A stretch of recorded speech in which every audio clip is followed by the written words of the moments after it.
Hi guys, welcome back to Saving Salvage, and then today we are back on the A3 FSI and we're going to finish off doing the Cambelt. We've got brakes to fit, we've got tyres to fit, we've got tyres to move, we've got a dog band mount to fit, we've got a wheel arch liner to fit, we've got an MOT to do, full service to do, so we've got shed loads of stuff to do in today's video guys, all before the MOT at 2:30 on Friday. As I'm filming this, it's 5 o'clock, just before 5 o'clock on Thursday, so we've got a lot to do before the MOT. And also I have a wife and 2 kids to get home to, so I can't stay out too late tonight as well. That's like a school night. So as always guys, thank you very much for watching. And if you do enjoy these videos, please do like and subscribe. And if you haven't already, please head over to my Instagram, which is saving_salvage. Right, enough waffling, I don't have time for it. Let's crack on with today's video and smash out the A3. So where I left you in the last video was this exact position here. The Cambelt is on, it is fully done. We now just have to put the car fully back together.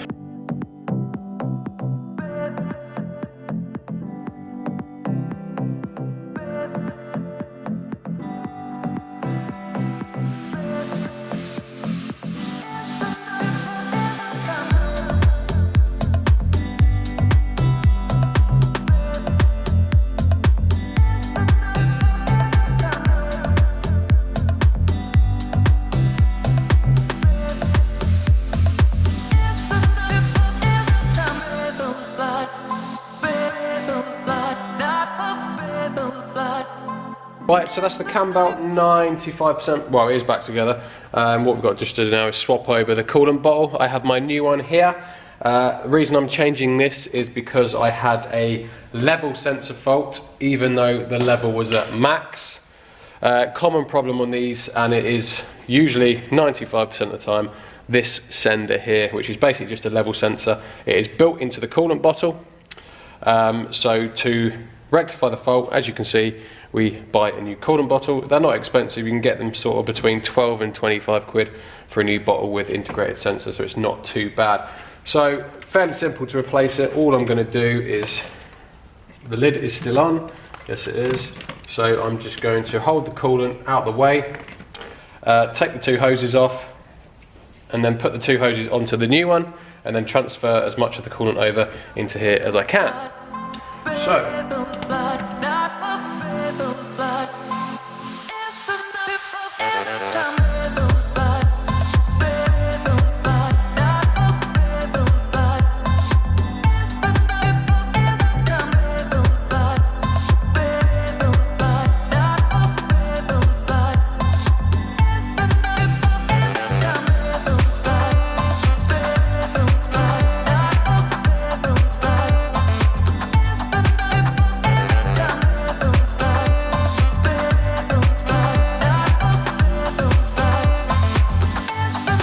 right, that's all the Cambelt all back together now, apart from obviously the air filter, because we've got to change that. But we are going to go for a start, just to make sure our Cambelt is all good.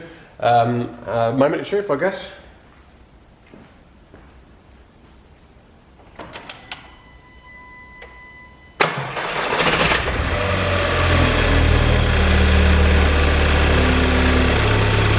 She's a beauty.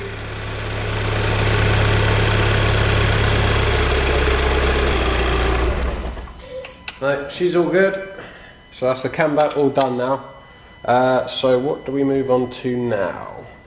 Before I carry on with today's video guys, I just want to say a massive thanks to Harry's for sponsoring today's video. Harry's is a personal care brand that has reinvented the way you shave, helping you to shave in a premium and hassle-free way. They also support great causes by giving 1% of their global sales to non-profit organisations that provide mental health care for men in need. One of the reasons I like Harry's is the weighted handle. It just gives that rubbered textured feel. It just feels weighty, it just feels premium. And also, it's really easy to get razor refills. They come straight to your door every few weeks. Harry's have just released their sharpest ever blades at only £1.75 each. I recommend the trial set, which is £3.95, and if you click my link in the description, you'll also get a free shower gel as well. They also have some amazing gift sites on their website, so check out their website as well, as they can make great stocking fillers for Christmas. So head over to Harry's, click the link in my description and redeem your trial set for just £3.95, and you have to click on my link in the description to be able to get the free shower gel with that as well guys. So a massive thanks to Harry's for sponsoring today's video, guys. They're really helping me trying to achieve my goal of doing this full time for you guys. The good news is as well, after the Cambelt's now done, we've just had some tyres turn up, we've just had a wheel arch liner turn up, and also the brakes have turned up, guys. So perfect timing. Let's crack on and finish off this A3 and get it out on the road. Right, so next on, I'm gonna do the brakes and tyres. So we'll start with the brakes.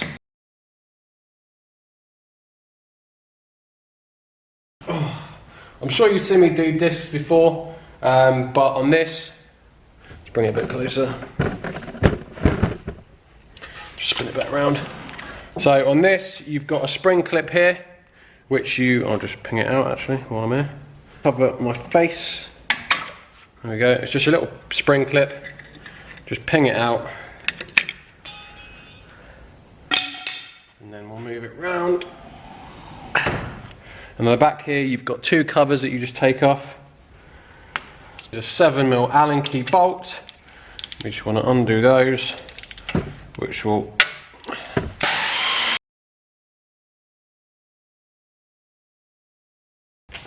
sometimes if there's quite a heavy lip on the disc, it's quite hard to get the caliper off because the pads sit under the lip. So effectively the pads are stopping, or the lip is stopping the caliper coming off, because the caliper will come off with the brakes. So if that is the case, what I usually do is just on this side of the pads here, just try and squeeze the pads out and push the piston back a little bit, so it just gives it that bit of free play to enable the pads to come over the lip of the disc.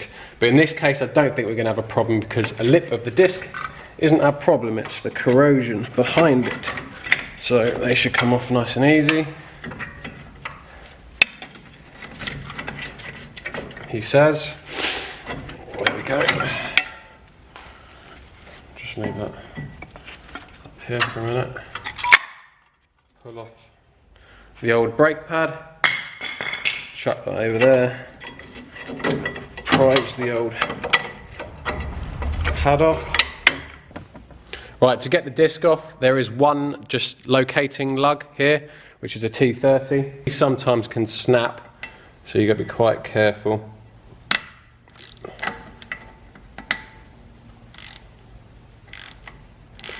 I'm temperamental at the best of times. But no, that come out alright, so that's good. And now some discs, you can take the disc off without having to unbolt the carrier. That's usually only on the rears or on cars with small discs. This being effectively a GTI disc, that's not going to be the case. So we're going to have to undo one of the caliper bolts, one of the carrier bolts, which is a 21mm, I believe. So I'm just going to crack it off with a hammer and spanner. Crack it off, and then we can move the carrier up like so. And that should be enough just to get our disc out. Right, so now we've got the old disc off, it's time to clean up the caliper carrier. This is where the brake pads sit in here, so you want this to be nice and free, or not, basically not rusty and stopping the brake pads from closing in on the disc. So they close in and move, but basically they just move freely. So we need to sand all this down because there's a lot of crap in here. Right, so that's the carrier all cleaned up. Next, fit the disc. First thing you want to do though is make sure it is the right disc. Very common to get different sized discs, and this should be alright, because I use something called a PR code to measure the discs. Basically what that means is every part, or a lot of parts, have something called a PR code. It's just a series of letters or numbers, and that determines what type of equipment is fitted to the vehicle. So for example, the brake system will have a PR code. I think this was 1LJ from memory, and 1LJ is just the PR number for this type of braking system, and that is the number that you can use to buy your new brakes. So if you go into like Euro car parts or something and you go fitting description, it will say the PR code, and that is how I ordered these, and that is how they are correct. The disc.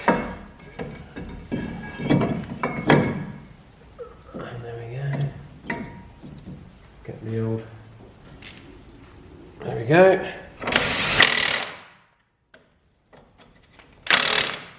Next thing I'm going to do quickly is just pull back my piston. So you can just use a big pair of grips for this. Basically all we're doing now is, because the old pads have a lot less wear on than the new ones, it means the piston has come out further. So what we need to do is reset the piston position, which is just to pull it back in. Right, so when that's pushed all the way back, completely reset, look, we'll just leave that resting up here again. Now, I just put a bit of copper grease just in the grooves here, and that is just where the pads are in contact with the caliper carrier. Just helps to ensure that it doesn't get stuck. And the bits of the tabs on this side, they plug into the piston, and then that just plugs in here, like so. And now you put your caliper back on. What you must do is check that you haven't twisted your brake cable. It's really easy to do, so just make sure it's not twisted when you're putting it back on.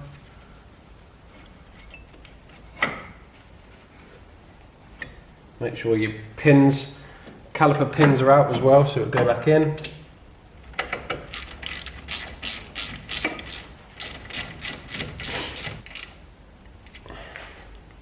And then all that's left to do is put your spring back on, which you should be able to do by hand. That's it. Use a wheel nut. And there we go.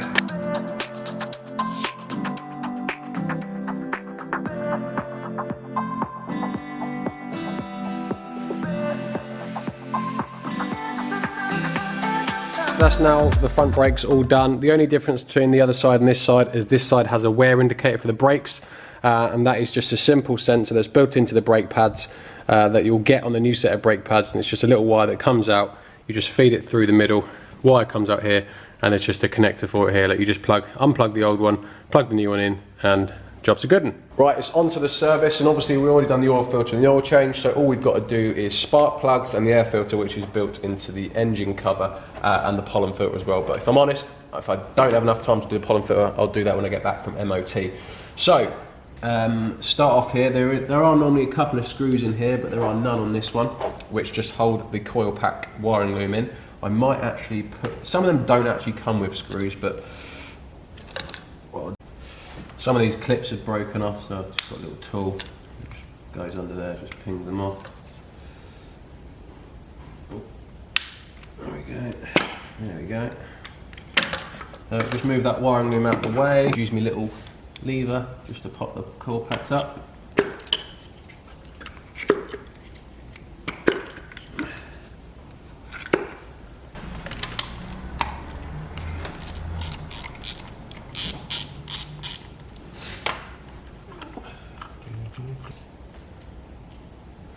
Yep, that spark plug looks alright, to be fair. Looks pretty good.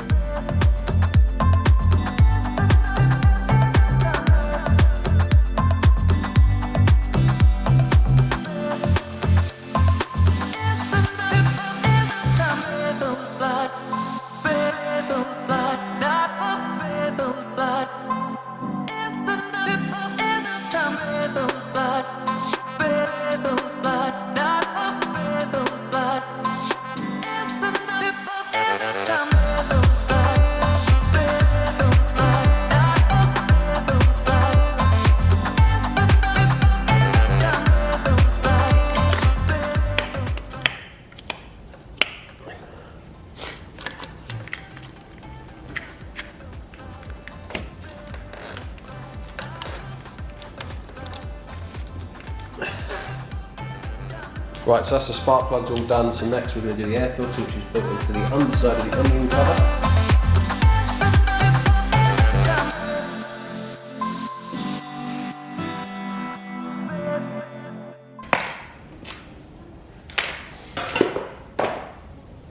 Again, that air filter don't look too bad, to be fair. Probably didn't need changing, but at least it's done.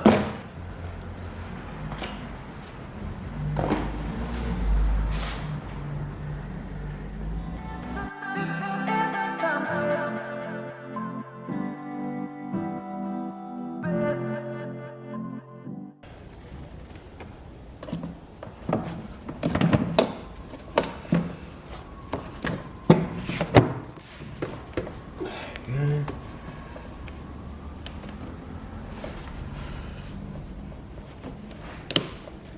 Still waiting on my new clip for there, but hopefully it won't be too long. Just find my wire. Yeah, that's meter wire, which has disappeared somewhere. Here it is, put it out of the way.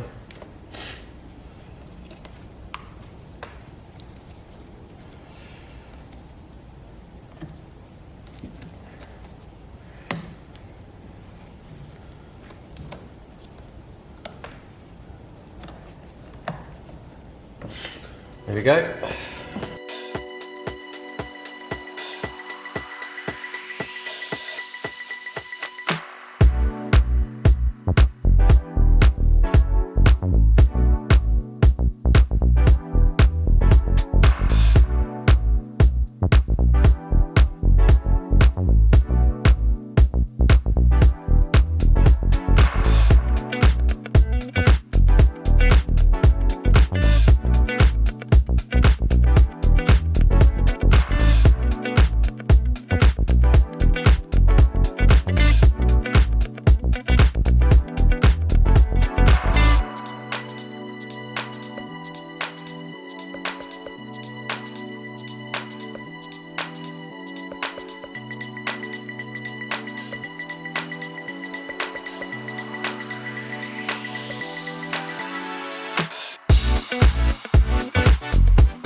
And there we go, look, 0-0, so that is spot on, that tyre.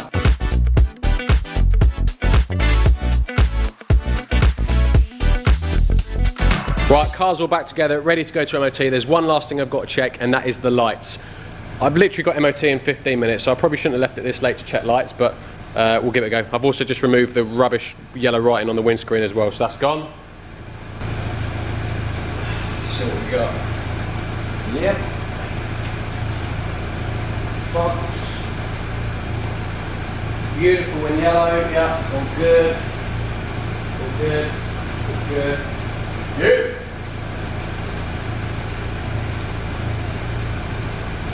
No! Oh no, fog. Might fail on a yellow indicator. No number plate bulb. Well guys, some bad news, didn't make MOT. I was on my way down there and it started misfiring again under load. So I've just been doing a lot of diag work off camera because I don't want to go through it all again and bore you with it. So I swapped the coil pack. Well, it had misfire on cylinder 1 again like it did previously. So I swapped coil packs 1 and 4, I swapped them over and the misfire has followed the coil pack. So at least I know it's only a coil pack, not like an injector issue. Obviously we've just changed all the spark plugs, so we know it's not the spark plugs. So I'm gonna have to I'm only gonna order 1 coil pack because I've spent enough money on this car as it is at the minute. So I just want it running, I'm not gonna bother replacing all 4. So I'm just going to replace the one that's faulty. So the good news about cancelling the MOT is obviously it's not going to fail on the lights, so it gives me a chance to rectify the lights as well. So hopefully when I do send it down Monday or Tuesday, it will just pass end of. However, I've taken it as I was going down the road as well. 5th gear is also still crunching. It just when you go into it, it just crunch and then it goes in. Does it every time. It's only 5th gear. So obviously I've changed the gearbox oil. I put that mount in as well to hope it was going to be one of those two. I've also messed around with the gear selector as well just to make sure it's in the correct position, and it still hasn't helped. So I think it's going to be the synchro for 5th gear, guys, which is very annoying. I'm going to do some research over the weekend. I've never actually done any work regarding gearboxes. I've never stripped a gearbox down. If I'm honest, I'm not 100% sure how they work. I know the basic knowledge of how they work, but I don't feel confident enough to completely strip a gearbox down and rebuild it. That's never been my forte. I've always stayed away from gearboxes. So I am going to do some research over the weekend to see how easy 5th gear is going to be to change. If any of you guys watching know how to rebuild gearboxes inside and out and just want to drop in the comments or ping me an email just to say how difficult changing a synchro on a 5th gear is, to let you guys know, the gearbox code for my car is JLX. So it's a JLX 6-speed Quattro transmission. So that's where I'm up to at the minute. So that brings us to the end of today's video, guys. We found as many problems as we have resolved today, so it's been a great day to be honest, but there we go. Again, more content for you. So as always, guys, thank you very much for watching, and I'll catch you beginning of next week with another episode on the A3 and possibly a gearbox strip and rebuild. Cheers, guys.